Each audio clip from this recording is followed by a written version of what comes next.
sommes samedi 5 avril 2025, auditrices, auditeurs de Studio Kalangou, bienvenue dans votre rendez-vous hebdomadaire, la rétrospective de l'actualité de la semaine, suivie d'un magazine consacré à l'impact de l'utilisation des humidificateurs sur la santé. À la présentation, je suis Nefissa Adam Sirfo. Bonsoir à tous. L'actualité pour cette semaine est marquée par la libération des prisonniers décidée par le président Abdourahmane Tchani. Il s'agit d'une cinquantaine de personnes parmi lesquelles figurent d'anciens ministres, des responsables politiques, des membres de la société civile ainsi que des militaires. L'annonce a été faite sur la chaîne de la radio et télévision du Niger à RTN. Cette mesure vient en application des recommandations issues des assises nationales. Suite à la mise en liberté de ces personnes jeudi, le ministre de la Justice et des Droits de l'Homme, Aliou Daouda, dans un point de presse, est revenu en détail sur les conditions entourant la libération de plusieurs détenus civils et militaires qui s'inscrivent dans le cadre d'un décret présidentiel. Le fait que ces personnes bénéficient de mise en liberté provisoire ou bien que ces personnes voient leur peine graciée ne rime pas à une quelconque impunité. Pour les détenus préventifs, la procédure suivra son cours. Si on passe du stade de l'instruction, on va à la phase de jugement encore, la juridiction peut condamner ou pas les personnes poursuivies. Il ne s'agit pas des infractions relatives aux crimes économiques. Ce sont des infractions que les assises ont bien ciblées et toutes ces personnes aujourd'hui bénéficient, certains d'une grâce, certaines de mise en liberté provisoire, lesquelles, je répète, sont tenues de rester tranquilles. Un autre sujet de cette rétrospective de la semaine, le cadre d'action des professionnels des médias a remis hier vendredi au ministre de la Communication la synthèse du rapport de son plaidoyer en faveur d'une presse libre et indépendante au service de la patrie. Moudi Moussa, le président de la structure, s'exprime à l'issue de la rencontre entre les deux parties. Aux assises nationales, nous nous sommes battus pour créer les conditions du maintien de l'ONC parmi les organes devant composer les futures institutions de refondation. L'ONC donc désormais a été retenu. Pour ça, nous avions organisé cette conférence pour parler justement de quel type d'ONC, de quel type de régulation médiatique avons-nous besoin dans ce contexte de refondation. Donc tout ça a fait l'objet de rapports et c'est ce rapport que nous avons donc eu à déposer plus celui du symposium des journalistes de l'AES qui a accouché d'un réseau, REJAES, où également beaucoup d'autres engagements ont été pris par les journalistes, dont notamment la possibilité d'aller vers l'adoption d'une ligne éditoriale commune pour toute la presse confédérale basée sur les valeurs de responsabilité, de transparence, de rigueur, mais aussi de solidarité. Sur un tout autre plan, à présent, le Niger a officiellement annoncé le 29 mars 2025 son retrait de la force multinationale mixte FMM engagée dans la lutte contre les groupes djihadistes dans le bassin du lac Tchad. Joint au téléphone, Sidi Kaba, journaliste et spécialiste des questions sécuritaires au Sahel et dans la région, apporte son analyse sur cette décision du Niger. Toutes les armées qui participent à cette force mixte multinationale, elles travaillent pour leur armée nationale et elles travaillent pour la force. Donc le contingent du Niger travaille à la fois pour la force et pour les forces armées nigériennes dans le cadre de la sécurisation justement du territoire national. Maintenant que le Niger s'est retiré, c'est vrai que le contingent va exclusivement s'occuper des missions internes. Mais à côté de cette raison, qu'il faut compléter avec d'autres raisons, c'est que depuis le coup d'État du 26 juillet, les relations entre le Niger et deux pays, le Nigeria et le Bénin, qui étaient partisans d'une intervention militaire. Cette rupture de confiance a déjà affecté les relations internes à l'intérieur de la force. L'Union européenne qui finance la force aussi avait dit qu'elle ne souhaite pas que son argent soit utilisé pour les forces armées du Niger. Et ça, c'était devenu compliqué. L'actualité, c'est aussi les pays membres de l'Alliance des États du Sahel qui ont annoncé cette semaine l'instauration d'un prélèvement de taxes à l'échelle confédérale.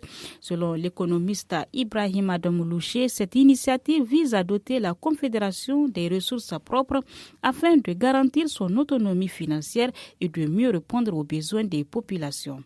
L'une des raisons pour laquelle les pays de l'AES ont décidé d'appliquer de nouveaux droits de douane, qui sont, à titre de rappel, comme des taxes sur les importations de marchandises prélevées soit en pourcentage de la valeur, soit sur une base spécifique, et que la Confédération a besoin de recettes pour financer ses activités. Loin d'être anodin, ce choix marquerait quasiment un tournant puisqu'il aura comme avantage, entre autres, de lui procurer une certaine autonomie financière.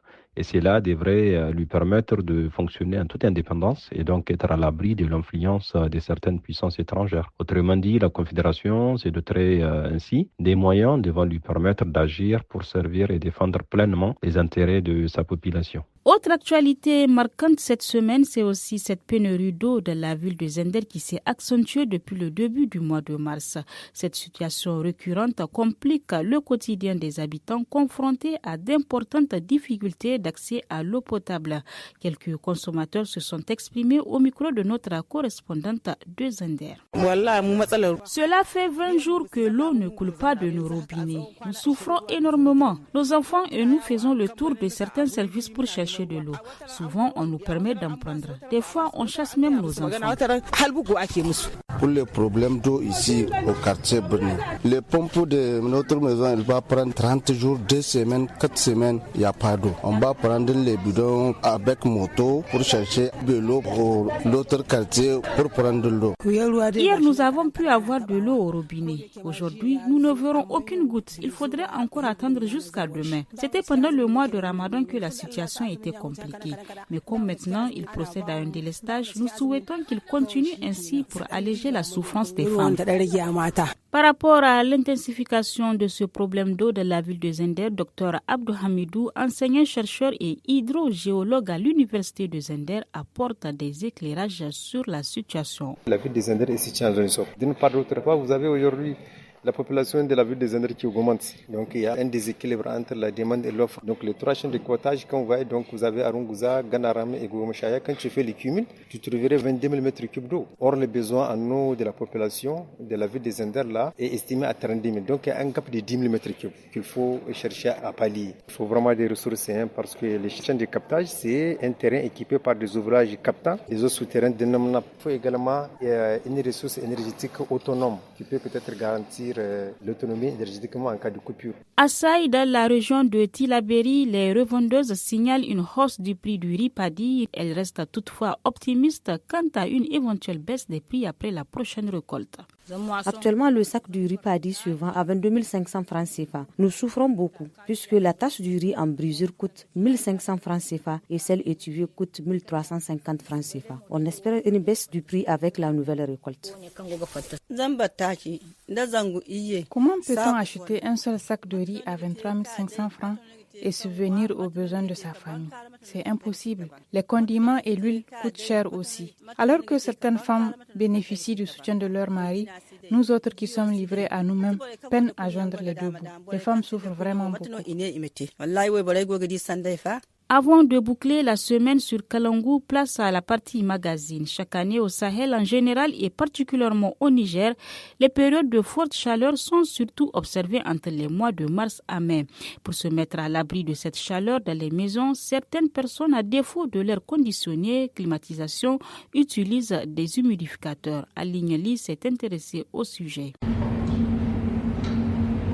En cette période de forte chaleur, certaines familles optent pour l'utilisation d'un humidificateur afin de réhydrater l'air ambiant. Cela permet de rendre l'environnement intérieur plus agréable et d'améliorer la qualité du sommeil. D'autres, en revanche, préfèrent se contenter du ventilateur, comme en témoignent plusieurs personnes. Pendant la chaleur, l'air que le ventilateur diffuse est chaud, mais l'humidificateur et le climatiseur diminuent cette chaleur et donnent un air plus frais. C'est l'humidificateur qui me protège contre la forte chaleur ambiante de Niamey. Je le place à la porte et l'utilise par intermittence. Lorsqu'on reste longtemps exposé sous l'humidificateur, on a souvent la sensation d'avoir un corps affaibli.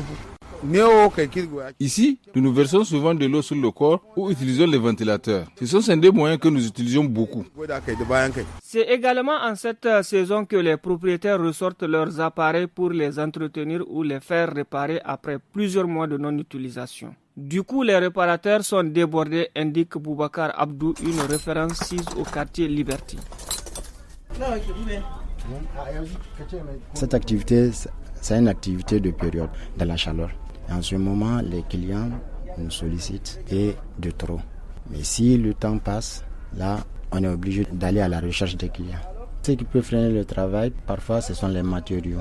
Parce qu'il y a des nouvelles marques qui arrivent et qu'on ne peut pas si facilement trouver les pièces de rechange. Dans cette activité, il y a les avantages financiers. Auparavant, par jour, minimum quelque chose de 20 à 50 000 par jour. Mais présentement, nous sommes dans des moments vraiment difficiles et on se soutient. Même si la personne vient sans sous ou bien la moitié, on se libère. En tout cas, une mauvaise utilisation de l'appareil pourrait, selon le médecin, entraîner des risques de maladies respiratoires. Toutefois, Dr Zakaria Kanda Boubakar formule quelques recommandations. Donc quand vous mettez l'humidificateur, essayez de ne pas fermer de façon hermétique, que ce soit les fenêtres, que ce soit les portes. Mettez l'humidificateur, mais donnez au moins une petite aération permettant de lutter contre cette humidité-là qui est un foyer de prolifération des bactéries. Soyez sûr que les pathologies ne sont pas loin, telles que les sinusites, telles que des asthmes ou bien des maladies bronchopulmonaires chroniques qui peuvent s'exacerber chez certains enfants qui sont assez jeunes, surtout les vieilles personnes. Ou bien, si les sujets sont déjà asthmatiques, ça peut décompenser cet état d'asthme-là. L'eau contenue dans l'humidificateur, chaque 24 heures, il faut le changer. Dans ce contexte de chaleur intense et de climat sec, l'usage des appareils comme les humidificateurs ou les ventilateurs reste une solution privilégiée de beaucoup de Nigériens. Mais entre confort et précaution, les spécialistes rappellent que seule une utilisation responsable permet d'en tirer pleinement profit sans compromettre la santé. Ainsi s'achève la semaine sur Kalangu en français. Restez pour la suite en langue nationale. Excellent week-end à tous.